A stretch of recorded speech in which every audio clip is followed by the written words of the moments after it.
In the previous video, we learned about the mustache syntax and the vtext directive to bind data to the UI. However, both of them interpret the data as plain text. Sometimes though, we might need to render real HTML in the UI. A possible use case is when a user is asked to fill a form where one of the fields is actually a rich text editor. The user would be allowed to bold or italicize the input, and if you want to display that input value, let's say in a read-only mode, you need to render the value as HTML with the bold tags, font colors, and whatnot. In such a scenario, we can use the Vue.html directive. Let's take a look at an example. Let's say we have a data property whose value is a string enclosed within bold tags.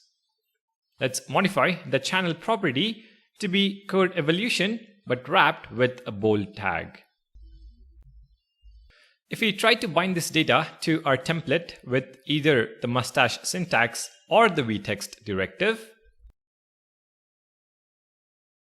so mustache syntax or the vtext directive, you can see that the value gets rendered as plain text.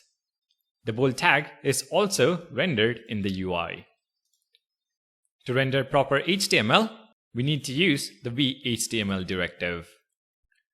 So back in VS Code, let me get rid of the mustache syntax, which doesn't work. And let's change vtext to Vue.html. Now, if you save the file and take a look at the browser, we have the channel name rendered in bold. Like I mentioned, you would at least once in a complex project come across the need to render HTML in the browser. Vue.html directive is the way to go. Now there is a word of warning. When you use the Vue.html directive, it is very important to keep in mind that you should only render the content that you trust. If you're using a third-party API, it is very risky to use the Vue.html directive because it might lead to cross-site scripting attacks, making your application vulnerable to security threats. Let me show a very simple scenario which could easily cause anxiety for your users.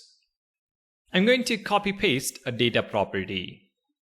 The property is called hack, which is simply an anchor tag on click of which you alert the text you have been hacked.